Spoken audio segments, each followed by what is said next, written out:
Hey there, my friend. You're listening to the Hot Mess Hotline, and this is Stephanie Krevins. You're in the right place if you're an ambitious leader who is charged with delivering on the tech of the future right now. In order to do that, you and your team must upskill and tackle old problems with new ways of thinking. In the past, we would have called this change management and leadership development, but change is now the air that we breathe, and your team needs a unified strategy for the 21st century. That's what we have for you here. These executive-level conversations are nuanced, insightful, and hard-earned lessons from leaders just like you that you can put into practice as soon as this episode is over. Small tweaks have huge impact. Take what's new and useful and leave the rest. Today's conversation is with my new friend, Ken Knapton. He is an accomplished technology leader with extensive experience in leading IT functions, driving efficiency, automation. Most importantly, he has created a way to catalog and monetize tech debt inside of our organizations. And that's really what our conversation is going to revolve around today.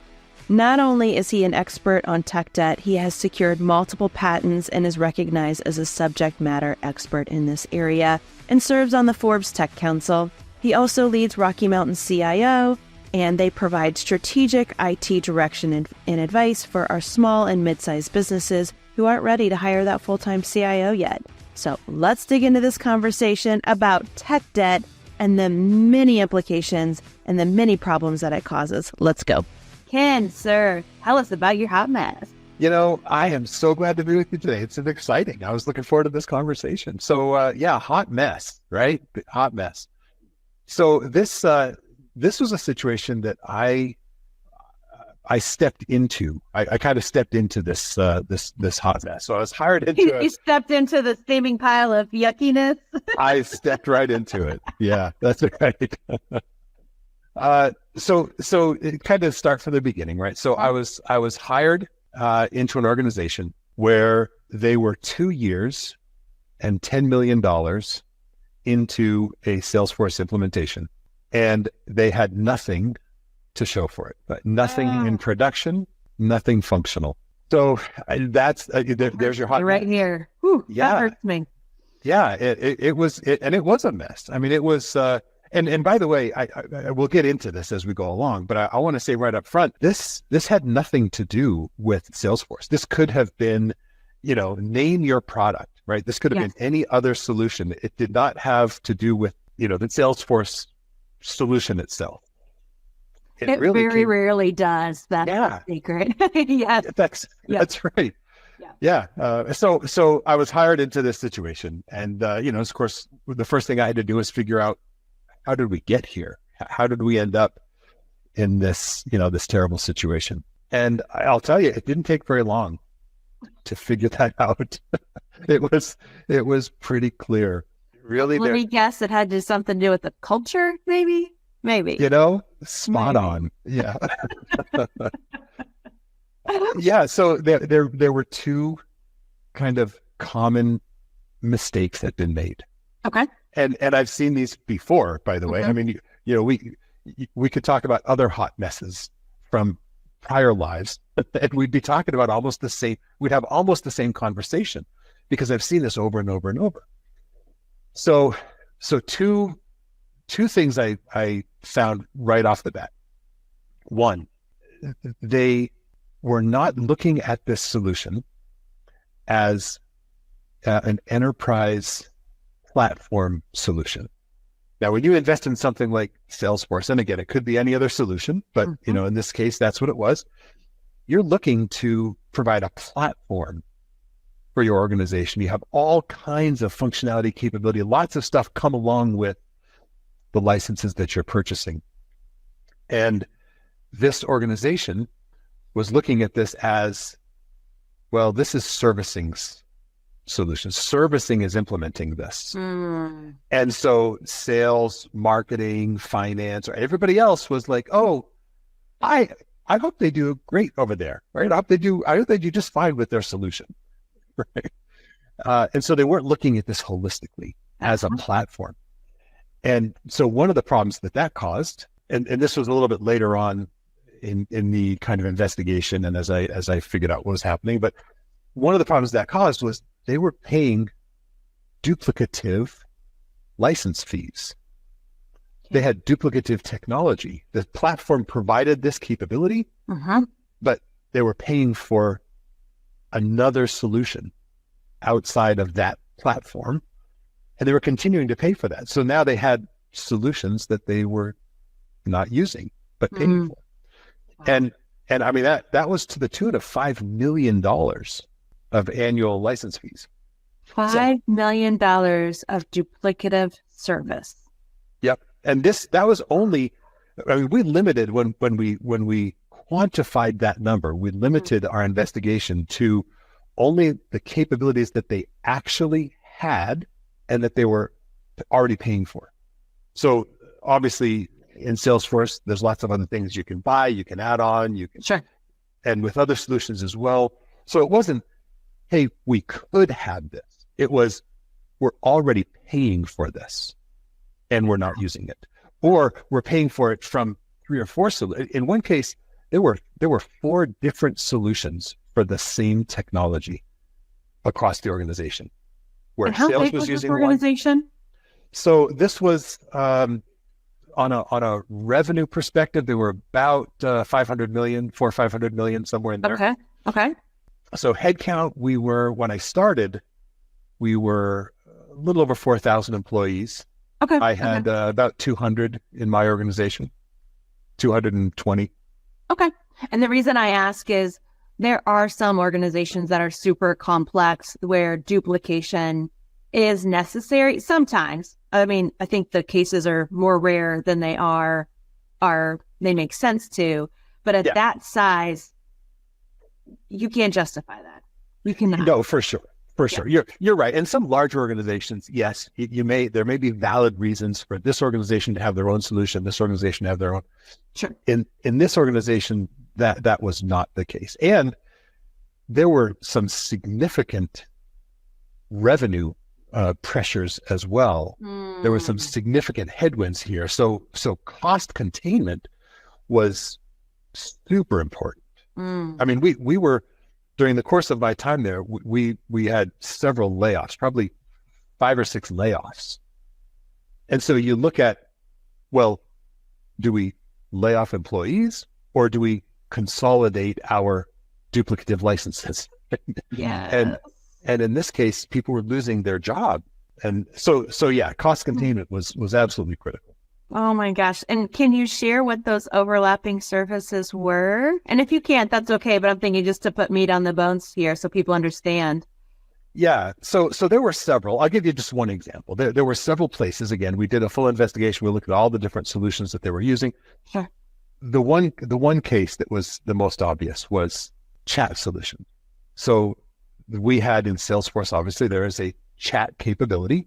Yes. And it comes with the tool. We'd already bought it. It was there. Nothing was in place for chat for Salesforce. They had a solution that they had purchased solely for the servicing department a couple of years back. And that was several $100,000 they were paying just for chat for people that were calling in to service their accounts to be able to chat with them. Sales had their own solution. So they weren't even using the same one that servicing was using. They went out and chose a different one because they felt like, well, that doesn't meet our needs. Now, yeah, that was my reaction, right? Sorry. It's a chat solution, right? I mean, come on. I mean, I don't want to downplay it too much, right? But yes, I mean, come on, you can make it work. And then they had a third chat solution. So sales had their own, servicing had their own, Salesforce had one that was not being used at all. And then there was a fourth solution that had come from a prior acquisition that they just never integrated. And that was for servicing of their customers from this other acquisition. And so 4 solutions that we are actively paying for, actively using, managing, maintaining, monitoring, complete waste of money. And so you take that and you can kind of, expand that out to other types of solutions. Other logic, yes. Yeah. And so again, we kind of looked at the whole picture, $5 million worth of annual license fees. And that were being that's wasted. just the whole cold hard cash. Like I'm Exactly. envisioning, because I just had this situation with a company that I ordered something very expensive online from. Sorry, not online, through the store. It's all serviced on the back end. All those disconnected services, all those platforms that as a customer, you're interacting with different functionality in your life cycle with that company. That means data doesn't get transferred. That means you can't service the customer seamlessly because you don't have consistent information. Like the opportunity cost behind that and the frustration of a customer. Oh, that's when I say I'm going to lose my biscuits. Like that would make me lose my biscuits interacting Yeah. with the company that does that. And they're still around today. I'm sorry, companies that think that way by way of technology and not having a seamless customer experience, they still exist. And I just spent $2,100 with them. And it's very frustrating. Yeah.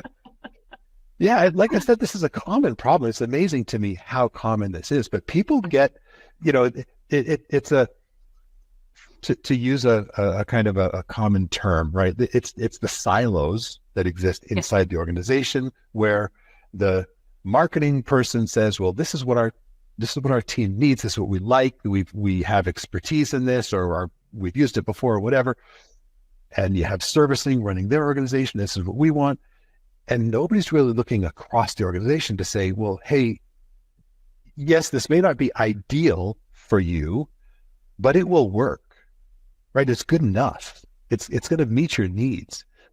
And again, you have to quantify that in the organization to find out, well, how meaningful is this to our bottom line? Yes. And it's interesting that you had mentioned the data aspect of it, because you know what, the number one thing that each of these leaders, each of my peers, number one thing they were talking to me about on a regular basis was, hey, we don't have the right data in our chat solution, or we're not getting the right data. We don't have clean data. I'm like, of course you don't. Of course you don't, because your solution is not integrated. You have this thing, and we're trying to export data from this other solution over here so that you can have what you need. When if we just use that from Salesforce, if we were using Salesforce as a platform like it was intended to be, yeah, that's the purpose of a platform, right? And the key word is enterprise, for the enterprise. I'm being a little salty today, a little sassy here, but one of the things that you talked about was, sales bought their own chat platform, and I'm sure sales bought their own fill in the blank product, Yep. right? Or service. Yep. My apologies. Then marketing made the same decisions and bought their own fill in the blank. And then sales, service, ops, this other company bought, all of them, right? All these leaders taking time out of their busy schedules to make their own decisions. And we've talked about the word tech. One of the things that our conversation inspired me to think about as we were getting ready today was tech silos and cultural silos. They feed off of each other, right? And so what did you learn about what that relationship looked like in this company? So it's fascinating. And by the way, that leads right into tech debt, right? So I quantify all of this that we're talking about as tech debt. If you have 4 different chat solutions, one of them should be your long-term vision, your long-term strategic plan from the IT perspective, right? This is the one we're going to go with. The rest of them are all tech debt. Every dollar that you spend managing, maintaining, operating that is wasted money. Yes. And that's tech debt, right? And so how did we get there as an organization? Well, part of the challenge here was that the CEO, the buck always stops at the CEO, right? But in this case, he wanted to keep people accountable, but in order to do that, he wanted to give them the autonomy that they needed to run their organization. And so he would look at his sales leader and say, okay, what do you need? Go. I'm going to give it to you. Go do what you need. He'd look at his marketing leader. Look, you run this organization. I'm going to give you the autonomy to go do what you need. Mm-hmm. And that's a really good attribute of a leader. Absolutely. Right? Absolutely. You're giving the autonomy and you're holding them accountable. Yes. And that's great. Where it caused problems was when that overlapped into the technology stack, right? So rather than saying, hey, you have the autonomy to do what you need, go work with the CIO to make sure that you're making technological decisions at an enterprise perspective that are also in the best interest of the company. Yes. That's the step that didn't happen. And so now each individual department head was truly leading their own silo and building their own tech stack. Mm-hmm. And then coming and complaining to me that, hey, we don't have the right data. Yeah. Sales won't give me what I need. Exactly. Right. So this other department, I need the data that they have. Get it to me somehow. Right. And so that was the first, kind of big problem that we ran into with this particular implementation. Oh my gosh. And I see this play out day in and day out because what silos also make possible is a blame culture. Well, this other silo won't give me what I want, so I can't do what I've promised. And it just creates, ickiness, politics, all not great things in a culture. And then you've got tech decisions feeding into that. And I'm also curious, how far reaching did that kind of decision-making style go? Because I'm thinking, if marketing says I get to buy the tech that I need to do effective marketing without thinking about the other functions of the company, does sales get to say I have to do the marketing that I need to do to fuel sales in the way that I want to do it? Where does that logic stop? Yeah, no, that's a great point because they are all dependent on each other. Right? It is one company. One. Right? One. Yeah, it's one company. So yeah, it's fascinating. And I'll tell you, it reminds me, one of the things, I've worked in a lot of industries. I've worked in a lot of companies. And one of the things that I do every time I start a job, I go to each of my peers and I sit down and I say, why do you need a new CIO? Right? What do you need from this role? What do you need from the IT organization? What's going on? And in most cases, I won't say that I'm always walking into a hot mess, but often I am. And it might be lukewarm. It might be toasty. Yeah, hopefully it's not. But there's always a reason. There's always a reason that they've hired this role. Yes. Right? There's something that has to be solved. There's some problem. Yeah. And so inevitably, each of my peers will say to me, well, here are the problems that we're having. Here are the things that we need to change. Right? And everybody wants change. The thing that they're not recognizing is that all of these peers that I'm interviewing are saying, we need change. But when they say that, what they mean is, I need you to help me make everybody else change. That's right. That's right. Right. And they're all saying that. They're all coming to me saying, hey, help me do that. And so when we start talking about these silos and the technology, they actually, and I remember some of these conversations with my peers, they actually would be very conscious of the fact that, hey, we're using a different chat solution than they are. And their solution to that was just help them use mine. That's right. That's right. Mine is better. Yes. Yeah. That was their solution. And it was all of them were saying, you just help me get them on my platform. And then we can be partners, right? Let's partner and let's go do that.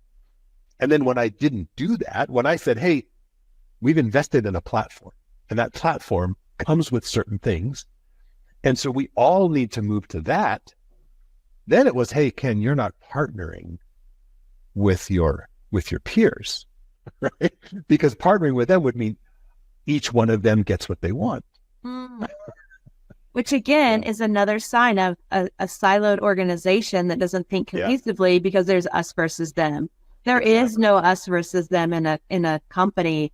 You need a common enemy outside of the company. And it could be a competitor. It could be COVID when that was, whatever it is, but your colleagues cannot be your enemy in order to be successful. Yeah, exactly. And that was rampant. It really was. There was a lot of this kind of finger pointing between departments and not just IT and everybody else. It was, there were some really deep kind of silos here in this organization. So it was a challenge. Yeah. Oh my gosh. And completely normal, right? Like, I mean, this this is everyday organizational life. It doesn't have to be this way, but unfortunately, that's what a lot have evolved into. One of the things your story reminded me of, I was with a fellow learning and development firm about a year and a half ago in Cincinnati, visiting the owner. We were just talking about collaboration. And in his bathroom, in the office bathroom, there was a sign that everybody loves change, but no one will change the toilet paper. And, which is riff off of more prophetic, is that the right word? Prophetic sayings. But I was like, that's so true. Everybody wants change, but no one wants to change the toilet paper. Yeah, that's spot on. Spot on. Everybody wants change, but they all want someone else to change. That's right. That's what they want. Right. They want someone else to change to meet what they're expecting. Yes. Yeah. Well, we've got a lot of tech leaders listening into this. Talk to me about what you learned about tech debt in this situation, how you defined it. Walk us through that process where you were able to say, like, whoa, y'all, like, we got some big numbers adding up and this is no longer working. Yeah. So like I said, one of the first things you have to do is quantify that. Yes. Right. And so one of the things we did, I've already talked about, we looked across the organization at what is duplicative, what do we have that we're paying for in multiple places, right? So we started to articulate that, and no one had calculated that before, because no one really, when they try to estimate that in their head, they always underestimate. Well, this chat solution is only 50,000. That's it. No. We've got all these add-ons. We've got all these other things, all this other stuff that it's not that. And they think back to when they first bought it, not what they're paying for now, right? With all of the changes that they've made and everything. So, and all the growth that's occurred, right? Additional licenses and whatever. So the first thing you have to do is quantify your spend. But it was fascinating because I actually found a quote from Gartner at the time about tech debt, because I was starting to figure out, well, how am I going to articulate this, not only to my peers, but to the rest of the executive team, to the board, right? This is a big problem here. I have to be able to share this. And so I found a quote from Gartner that said that companies who don't actively measure and manage their tech debt companies who do actively manage and measure their tech debt will achieve 50% greater efficiency. 50%. 50? Yeah. I want 50%. I want that. I want that. Let's get that. And so I looked into, well, how do we measure and manage that? And every place that I found was measuring custom development tech debt. So the tech debt of software developers as they're developing your custom solution. Nobody was really looking at it from an enterprise perspective. And so I actually went out and created my own algorithm. And I created a solution that measures lots of different aspects. How many people do we have managing this particular technology? How much time do they spend managing it? How far behind is it from a technological perspective, patching perspective, right? Versioning, right? How far back are we? And we had some solutions in this company that were years behind, multiple major versions behind. And so you have to quantify all of that. Yes. And so I went through my whole organization. I went to my guys that were, hands on keyboards, and I said, tell me how much time you're spending managing this application. And the first reaction was, oh, it's just part of the job. It's just what I do. Like, no, I need to understand how much time you're putting on this particular thing. And they were shocked because no one had ever asked them that before. Mm-hmm. So we gathered all that information. And again, I kind of created this algorithm that allowed me to take all of this data. And oh, by the way, the other key part of this is you have to have your IT strategy. So you have to know, this thing, you have to have an IT strategy? Right? Yeah, I know. I'm just teasing. I'm out of left field here. I know. This is radical stuff. You're wild. Okay. Because you have to. One of the components of tech debt is this particular thing part of your long-term plan? Yes. Right? Because if it's not, then you have to have a plan to get it out of your organization. Yes. Like, again, going back to the chat solutions, I know that, again, there's plenty of other solutions, but that's the one that we've kind of zeroed in on for this conversation. If we have 4 chat solutions, which one is your long-term strategic plan. Which one are you going to go with? Mm-hmm. So you have to make that decision. And then the others all become tech debt. And then because they're tech debt, you now have to articulate, well, when are we going to get them out of our environment? When are we going to make this change? And so you do that with all of your technologies. And so we did that. And we had our long-term strategic plan. We knew, this is what our tech stack is going to look like in the future. This is what it looks like today. All of these things that are not part of that contribute to our tech debt.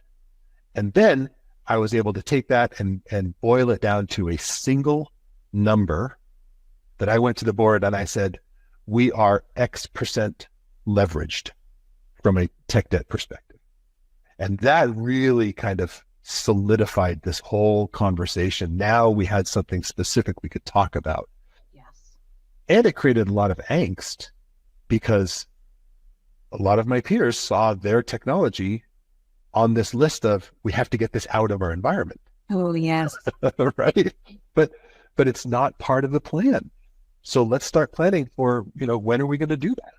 Yes. Well, and what those, from a change management perspective, what those leaders heard, it's not, oh, the tech is not in the plan in the future. It's the decision that I made was wrong and my ego's at stake and I'm going to have to give up control and autonomy of these decisions. And I want to have autonomy. I want to have control over this for my function. And so that tussle between the ego and maybe some shame, depending on the person, and the loss of control, that is a recipe for emotional backlash, staying stuck in the change curve, being unwilling to partner with all of their colleagues, let alone getting that down into the rest of the organization. Yeah, that's extremely insightful. That's exactly the reaction. Yeah. So Ken, tell us, what were some of those other nuances that came along with what you were learning about as it relates to the tech debt? Yeah. So, I said at the beginning that there were really two major problems with the way they were implementing this. So we've talked about the second one was really the fact that they were approaching this from a big bang perspective. And that is a recipe for failure on any kind of enterprise-wide solution, right? And this one, again, it's kind of obvious, but the problem that they had was they were building a lot of stuff in Salesforce. They had a lot of stuff that they'd actually delivered, but not into production. They delivered it into their dev environment. And again, going back to this whole concept of change management, every time they would go to the leader of the business that they're building this for and say, hey, look what we've built in Salesforce, their answer would be, oh, but it's not as good as what I'm already using. And it doesn't do this or this or this. So go build that and then come back and talk. And so they'd build some more and then they come back and talk. Well, by that time, they'd already implemented more stuff in the solution they already had in production. And so they were never going to catch up. And it was never going to be, a feature for feature comparison. And so they never got anything into production. Yes. And again, that leads back to this whole data problem and this whole silo problem and the whole change management problem. It's all intertwined. Oh, for sure. It's the two things that I hear in that story. One is the big bang approach. The old school way of deploying things was it had to be perfect before you deployed it. And that is no longer necessary with software. And it's really not helpful. It makes the problem much more expensive.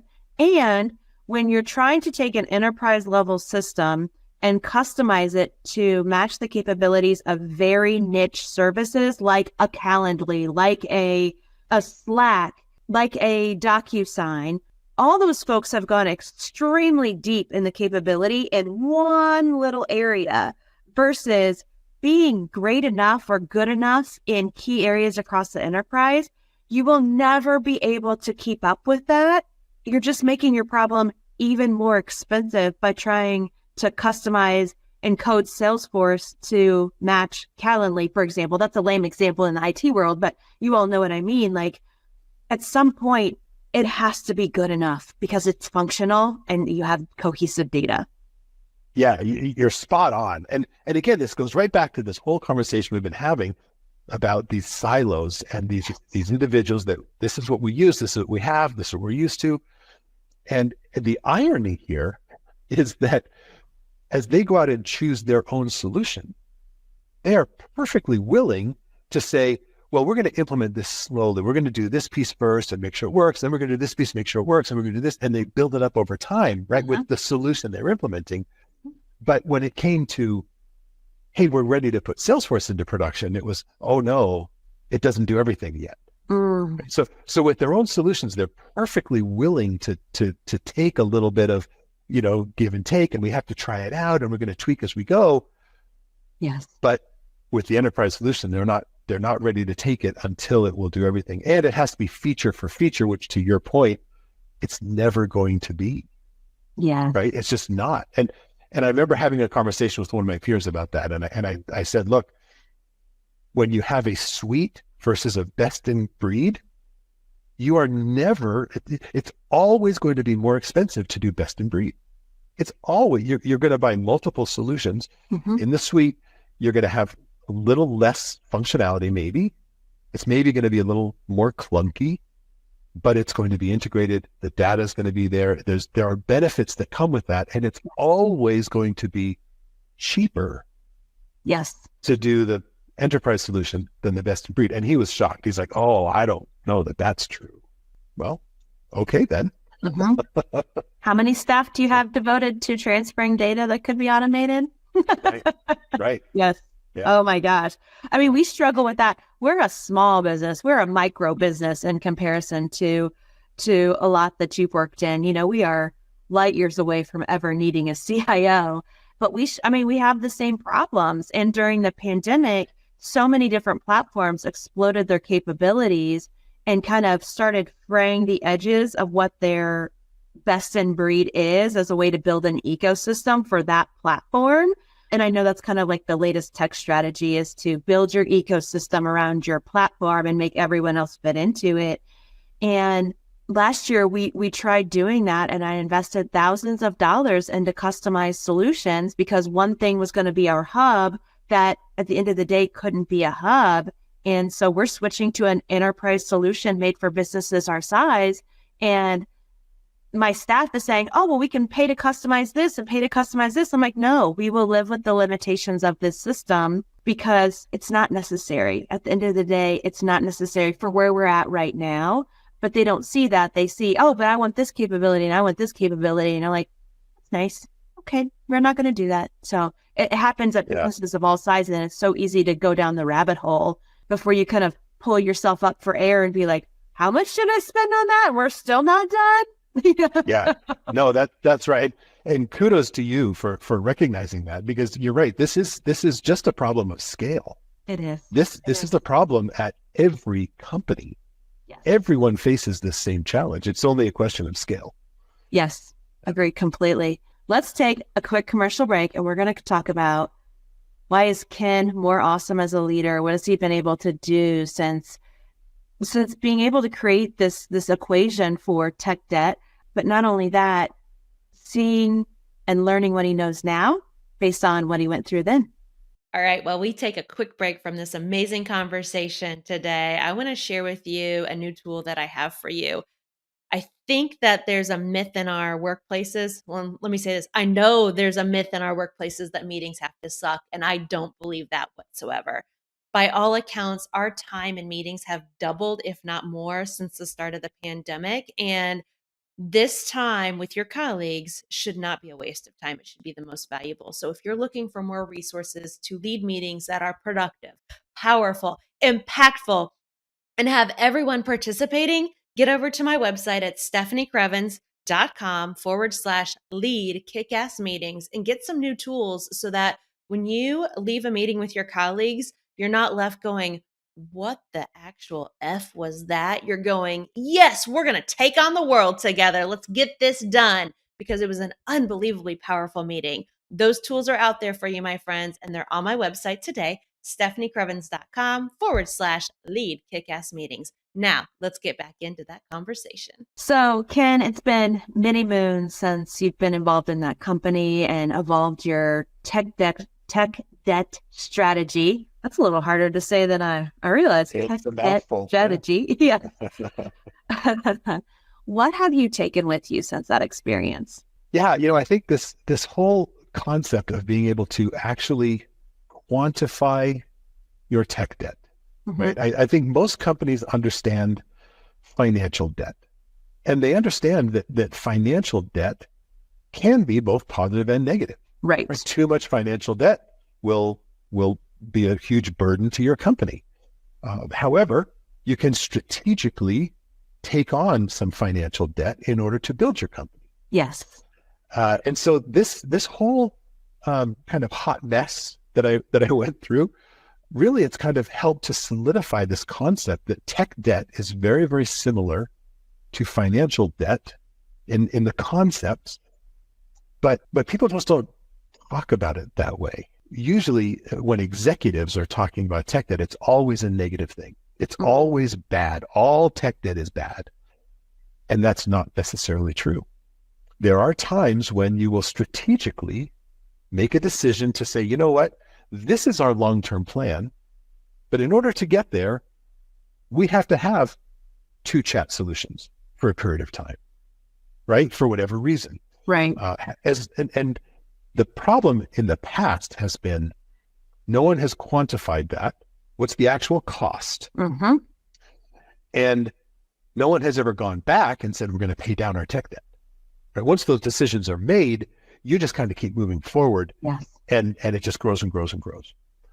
So what I've learned from this is once we can quantify that tech debt, then we can start having conversations with the executive team, with the board, and we can start talking in terms that they already understand when they're talking about financial debt. So we talk about tech debt leverage. We can talk about the fact that we are leveraged to this point, and that's going to be a problem.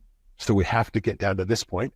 But we can also start addressing the fact that we are never going to be at zero from a tech debt perspective. Right? Zero shouldn't be the goal, because for whatever reason, whether it's patching of systems, upgrading of old operating systems, right? Or as soon as you implement a solution, there's already some tech debt there, just like driving a car off the lot, right? As soon as you do, you have some depreciation. That's right. It's the same thing. We are constantly going to have some tech debt leverage. So we just have to understand what's the right amount of tech debt leverage for our company. What's our goal? So that's what this whole thing has kind of allowed me to help articulate and start having these conversations that have really turned out to be very, very valuable, because in the past we've never been able to talk about it at all. Yeah. So in my world, we focus on learning and development, right? And the way I see any challenge, problem is truly how can we learn how to solve that if we don't know how to today? And obviously companies need to upgrade their technology based on their time and their IT strategy and what they hope to accomplish. There is a cost that comes with training people. What used to take them 3 minutes in the old system is going to take them 30 minutes for a while till they gain some traction and increase their productivity and learn the system. Would you include that time in tech debt as it relates to the acquisition of a tech asset? Oh, for sure. Yeah, I think everything that has to do with the amount of time that's being put into that solution, whether it's on the technology team or whether it's on the line of business that's using it, right? How much time and effort is going into that piece of technology? Yes. And all of that contributes to tech debt because all of that is time that could be used doing something else. Agreed completely. What are some great examples of the use of tech debt from your perspective? Yeah, so I think first of all, this understanding that tech debt is not always bad. Right. I think that's the first kind of light bulb that whenever I have this conversation with people, that's kind of an aha moment. I have always thought this was a bad thing, but as soon as you start talking about it in terms of, hey, it's just like financial debt leverage, that's an aha moment. The other one is really the fact that quantifying tech debt, because several times I've walked into companies where they talk about, we have so much tech debt. So how much do you have? Oh, it's a lot. Okay, well, what does that mean? Well, and from a business perspective, right? how much money are we spending on this tech debt? Is it really a problem or not? And so being able to quantify it, I think is a huge benefit as well. Mm-hmm. Mm-hmm. Yeah. And because again, that creates conversations now where we can have a discussion at the executive level to say, hey, here's why we shouldn't have 4 chat solutions, right? This is the amount of money it's costing us. This is the opportunity cost. This is what's happening from the back end perspective that none of you see when we're all trying to move data between all of these solutions, where with this long-term solution that's our plan, we wouldn't have to do that, right? So now we can have those conversations where if we didn't quantify it, we would just be saying, yeah, who cares that we have 4? It works for each division. So it's great. Yes. I'm also thinking the flip side of that conversation, where I have a company I'm thinking of, and they work with a fairly antiquated database. They're in the public health world, but it's the most current version of a public health database that works for this sector. There's nothing like truly innovative, but there's a lot of customization that you can do to it. It's kind of like a Salesforce of their world. Yeah. And one of the leaders' direct reports requested a dashboard to pull together all this information. Sounds like a super reasonable request so that this person can go in, look at the data in summary, have some red flags about what needs immediate attention, what is on the horizon for 1, 2, 4 weeks out, look at individual cases. Completely reasonable request, except to build that out. Yes. Yeah.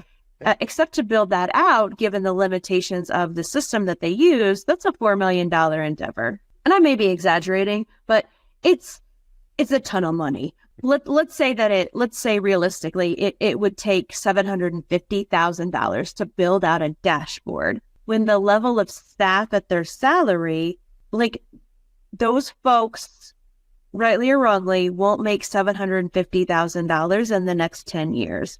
That is chosen, I guess, tech debt or leveraging tech debt, because the reality is it is much more cost effective for that person to manually gather that data and kind of create their own dashboards of ways on a daily basis versus investing in a dashboard in the system. Yeah, that's a great example, right?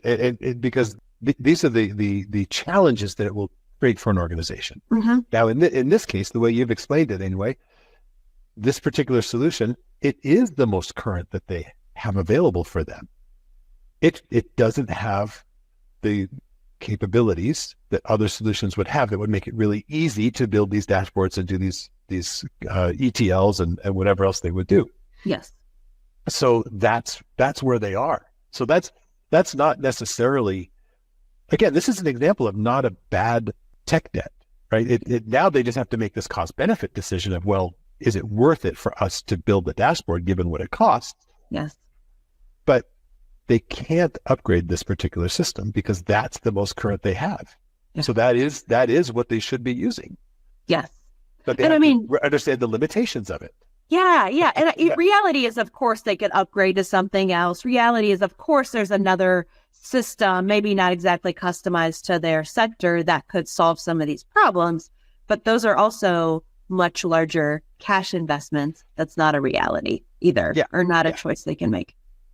Yeah, that's right. And this is where this whole concept of quantifying your tech debt allows you to now make these quantitative decisions. You can now quantify this and say, well, this is what it costs. This is what this particular thing is costing us.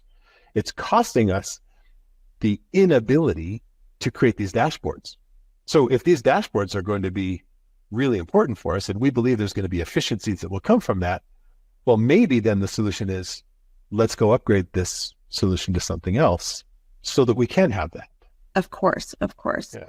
And what you're inspiring me to think about, Ken, is, and this is top of mind because I did a training yesterday on alignment and integration inside of an organization. And so real quick, integration is the ability to integrate goals from the IT help desk support coordinator all the way up to the CIO to the CEO.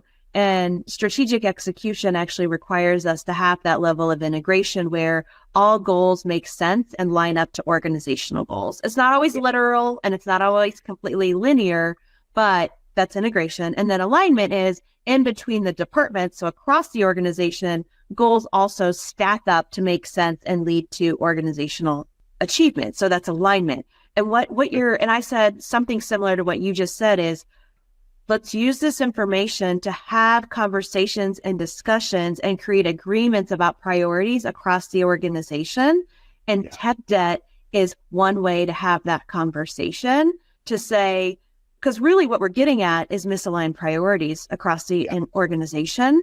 And the more you have misalignment, the higher your debt is going to be. The same as the higher your expenses are going to be in XYZ department because two other departments can't decide on what's priority number one first.